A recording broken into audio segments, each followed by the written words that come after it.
Sud Radio, 10h midi, Valérie Expert. Avec vous sur Sud Radio et avec Gérard Collard, le libraire intergalactiquement connu du monde. C'est la Griffe Noire. Les clients sont revenus, vous êtes contents, les gens achètent des livres et il faut effectivement lire et acheter vos livres chez vos libraires. Peut-être qu'on avait choisi un livre qui était le même, celui de Laurence Perrin.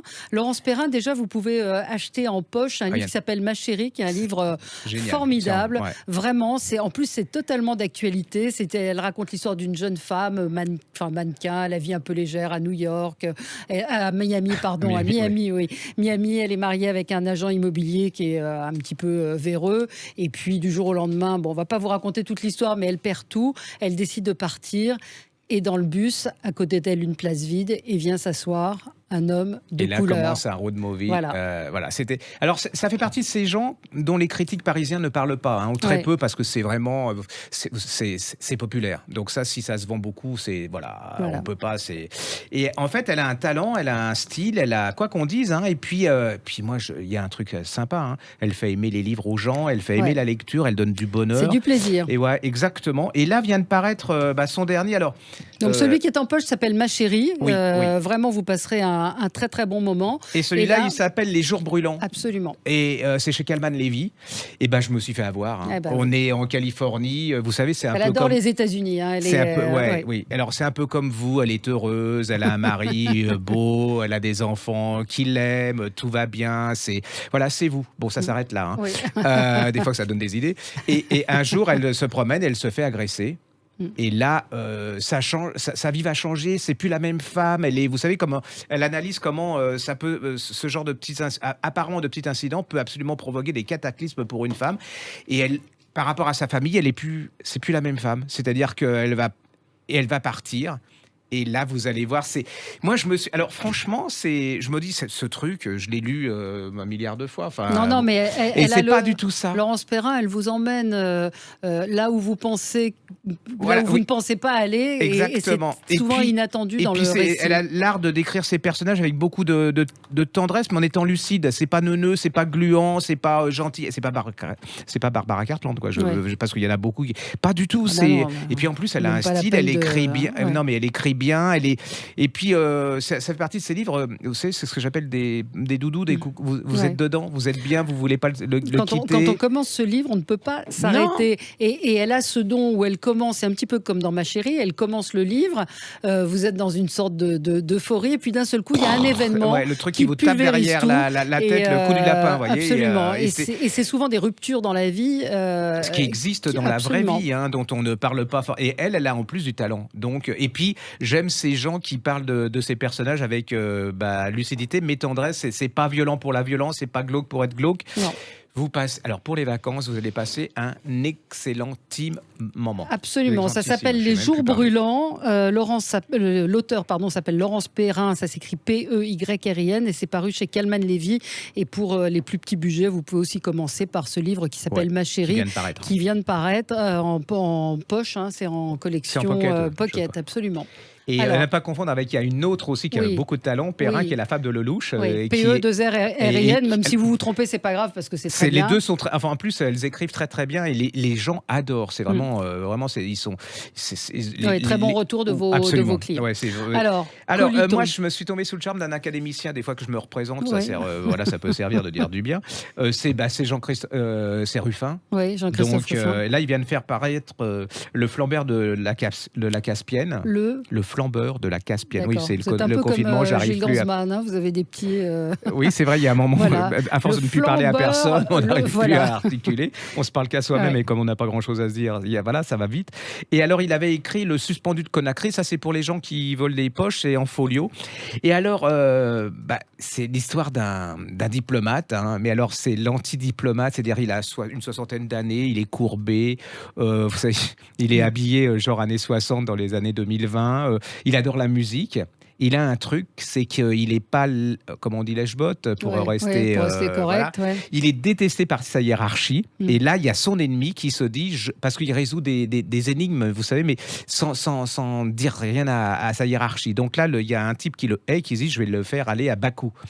Et Bakou, c'est vrai et en fin de compte, il tombe à côté, parce que Bakou, j'ai appris grâce à ce genre de roman, que c'est entre Bucarest et Paris, c'est-à-dire qu'il y a des terrasses, l'architecture est très belle. Alors lui, il est heureux, hein, il est cool. Le problème, c'est qu'il va se présenter à l'ambassadeur, qui est une crapule immonde, qui l'humilie et tout, et en plus, cet ambassadeur vient de perdre sa femme dans un accident.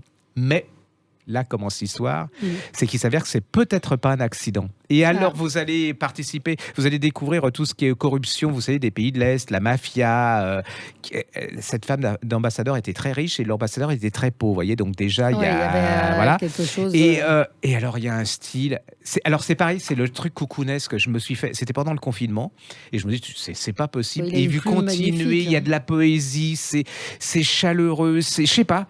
Il a une plume magnifique. C'est en plus, incroyable, c'est plein de charme, mais c'est méchant en plus. C'est plein. Mais je pense qu'il y a beaucoup, comme il a été ambassadeur, je pense qu'il y a beaucoup de choses personnelles. Il a dû s'en prendre plein la tête par la hiérarchie parce qu'il ne correspondait pas du tout à l'image de ce qu'on se fait du diplomate. Mais il y a du suspense, et puis il y a cette plume. Alors c'est vrai que c'est un écrivain, que c'est voilà.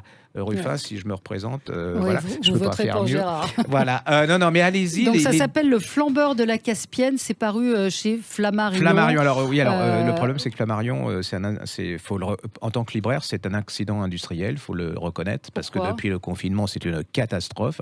C'est-à-dire qu'il faut des jours et des jours avant d'avoir des livres. Ça, je ne comprends pas. Il y a des gens comme ça. Voilà, donc commandez-le maintenant parce que les éditeurs ont du mal à reprendre parce qu'il y a des livres qui fonctionnent très bien. Alors, le problème des éditeurs actuellement, c'est qu'ils sont dépassés par le succès le retour des gens dans les librairies. C'est-à-dire qu'en plus, les libraires ont choisi des livres qui ne sont pas... forcément ceux qu'eux avaient prévus. Et donc, c'était ceux d'avant le confinement, ils n'avaient pas prévu ça. Et donc, c'est très compliqué, ils ont du mal à suivre. Et Mercure de France, par exemple, est ce genre d'exemple. On a des choses absolument merveilleuses de Confiant et tout. C'est très, très... Alors, vous avez le sommet quand même. Valérie, vous qui vouliez lire le Cavalier Rouge. Le Cavalier Rouge. On ne l'avait jamais fait, ça. C'est-à-dire qu'il n'est pas disponible parce que l'imprimeur n'a plus de papier pour l'imprimer, voyez-vous. Donc, ça, c'est quand même énorme. Donc vous vous retrouvez avec un livre qui est absolument fabuleux, qui est très très dur à vendre parce que c'est un pavé et tout. Et là, les clients arrivent. Oui, parce qu'on l'a recommandé, donc du coup tout le monde veut l'acheter. Le Cavalier Rouge, on peut le redire. Allez-y, le Cavalier Rouge, c'est chez Noir sur Blanc. C'est l'histoire en fait à travers un personnage moyen d'une province milanaise de Milan et qui vous allez faire revivre toute l'histoire de l'Italie. Il va partir à la guerre en 1939-1945. Vous allez voir la démocratie chrétienne. Mais alors, c'est une fois que vous êtes dedans, vous lâchez plus. Hein. C'est une sorte de... Je vais un peu exagérer, mais c'est un peu comme l'Enfant du Danube, comme Les Misérables. Vous savez, c'est des grandes fresques. Vous vous attachez à un personnage et ce personnage, vous le voyez évoluer. À travers ce personnage, c'est toute l'Italie. Et c'est pas chiant du tout, parce que les gens sont absolument effrayés par les 600 pages.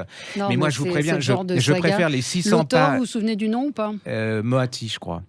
Et Eugenio Corti. Oui, c'est la même chose. Voilà. Non, parce que si vous tapez cheval, ça s'appelle le Cheval Rouge et pas le Cavalier Rouge parce que j'ai tapé sur Internet. C'est mon côté Alzheimer. Voilà, ça s'appelle le Cheval Rouge, Eugenio Corti, pour tous ceux qui aiment les sagas, qui aiment sur cette histoire de l'Italie. Alors autant les. Alors il a été écrit. Mais c'est déjà. Il est passé inaperçu. Voilà. Et alors surtout, n'ayez pas peur parce que c'est hyper facile à lire. Si vous êtes rentré dedans, c'est le contraire d'Alain Minc, quoi. C'est-à-dire Alain Minc, c'est 60 pages et vous avez l'impression d'avoir une trilogie de 2000 pages, 2000 chaque fois. Mais là, il y a de l'amour, il y a la guerre, il y a du talent, il y a une histoire de l'Europe, il y a une histoire. Mais je ne comprends pas que ce genre de bouquin soit pas un classique. Enfin, c'est devenu un classique, mais surtout que l'éditeur n'arrive pas à le republier. Les éditions Noir sur Blanc, et ça s'appelle Le Cheval Rouge d'Eugenio Corti. Je voulais vous signaler, moi, il y a des gens qu'on aime et dont on lit tout. C'est Alaa El Aswany, celui qui avait écrit L'immeuble Yacoubian, qui avait écrit, là aussi, je vous le conseille, J'ai couru vers le Nil, où il racontait. Là aussi, c'est l'histoire de la révolution égyptienne. Et pareil, vous dites, oh là là, c'est de l'histoire. Non, c'est formidable parce que c'est de l'humain, c'est des personnages. Et là, quand on dit la France vit en dictature, etc., allez-y. Ça remet les choses en C'est valeur. chez Actes Ah, Sud, ouais. ça s'appelle Le syndrome de la dictature. C'est un essai. Il faut savoir que El Aswani, il a été menacé d'emprisonnement pour ce qu'il avait écrit et raconté dans son roman Et j'ai couru vers le Nil. Et là, il s'interroge sur ce qui fait qu'une dictature peut s'installer et sur ce qu'il y a de commun aux dictatures. Et en fait, ce qui est intéressant, c'est ce qu'il appelle le bon citoyen, c'est-à-dire ceux qui s'intéressent qu'à leur nombril et qui ne sont pas sensibles à la société. Absolument. Et franchement, c'est chez Actes Sud, c'est un type formidable, d'une humanité. Il est dentiste dans la vie. Alors après, maintenant, il fait beaucoup de conférences, mais il a continué à vivre en Égypte malgré ça. Alors si vous n'avez pas lu L'immeuble Yacoubian, là aussi, livre formidable, La vie d'un immeuble au Caire. Et puis, J'ai couru vers le Nil. Et puis là, c'est pas nos résistants de salon du 11e arrondissement. Vous voyez, là, il continue à vivre en Égypte avec une dictature, des militaires et tout autour. Hein. Donc, faut quand même. Moi, j'ai beaucoup d'admiration pour ce genre d'écrivain parce que on les retrouve pas en Suisse ou quelque part. Il est sur place, il continue à écrire malgré ce qu'il et en toutes les. Enfin, il se censure pas. Donc, je trouve que c'est aussi une leçon pour certains. Je crois qu'il a quitté l'Égypte parce qu'il était interdit de radio et de télévision. Donc, mais c'est tout nouveau. Donc voilà. Enfin, et alors, le point commun, ce qui est marrant dans le livre, le point commun à tous ces dictateurs, c'est leur inculture. À part Mussolini, qui lui était journaliste à la base, certains vont considérer qu'ils étaient incultes, mais c'est l'inculture de tous ces grands dictateurs, une absence totale. Voilà, des leçons à prendre, mais allez-y, c'est vraiment ça s'appelle le syndrome de la dictature, et je vous le conseille. Hassan, il s'appelle Al-Aswani, et c'est chez Actes Sud. Un petit, mais moi j'adore Albert Camus. Pour moi, c'est le plus grand philosophe du monde de ma vie, de tout de l'univers. Mais on lit forcément toujours les mêmes choses. Et moi, ce que j'adore, mon préféré, c'est Noces. C'est un petit folio, et là, il raconte son Algérie. Et il parle des femmes, mais la sensualité, le corps d'une femme, la jupe qui va dans le vent. Il raconte le soleil, la mer, le côté salé. C'est tout Camus, ça. C'est-à-dire que c'est un philosophe. Il enchante la vie. Moi, chaque fois que je relis, j'ai pas le moral. Il pleut au mois de novembre. Je lis ça et je me dis, il faut réapprendre à voir tout ça. Et alors, mon grand chagrin, c'est de ne pas pouvoir y aller. Je veux dire, l'Algérie, quand il vous raconte l'Algérie, de se dire, j'adorerais revoir les plages où il a été, revoir. Et c'est, pour moi, c'est un des plus belles hymnes à la nature qu'on ait fait aux femmes. Et on comprend mieux Casares, la correspondance, et là, on découvre qu'il adorait danser, qu'il adorait les corps, et que ça se ressent dans l'humanité de ses romans, allez-y, les Noces, pour moi, j'ai un mal fou à convaincre. Les gens disent, oh, c'est deux petites. Les gens, ont du mal. Camus, ça fait peur. Oui, alors que c'est vraiment une pure merveille. Le premier homme, c'est absolument fabuleux. Et puis, à côté de tous ces gens-là qui sont hystériques en ce moment, qui sont cruels, enfin, qui s'écoutent, qui n'ont rien à foutre des autres, où tout est haine et violence. Une générosité, là, vous avez une espèce de sans être niais. Et je trouve que c'est très réconfortant, que ça vous donne parce qu'on ne sait plus très bien où on va, là. Donc là, ça vous donne des voix de sagesse. Et je voulais vous remercier de m'avoir conseillé Vie et mort de l'homme qui tua John Fitzgerald Kennedy. J'ai adoré. Anne James Shatton chez Paul. J'ai adoré. Et c'est en fait, c'est vrai, on parle toujours de l'assassinat de Kennedy, mais là c'est l'homme qui a tué Kennedy. Et c'est l'antithèse de la caricature qu'on en a fait. C'est-à-dire que c'était un mec intelligent, qui a été bousculé par la vie. Et l'auteur a épluché les minutes des interrogatoires passés par la commission et il a retenu des choses mais hallucinantes. Hallucinant. Là, c'est vraiment si vous êtes passionné par Kennedy, il faut absolument lire ce livre. Et puis même, c'est une sorte de... En fait, on voit l'histoire officielle d'une sorte de fake news. C'est-à-dire que ce qu'on en a fait n'était pas du tout ce qu'il était. Vie et mort de l'homme qui tua John Fitzgerald Kennedy, Anne James Shatton, et c'est aux éditions POL. Merci Gérard. Je vous en prie. À la semaine prochaine. À la semaine prochaine.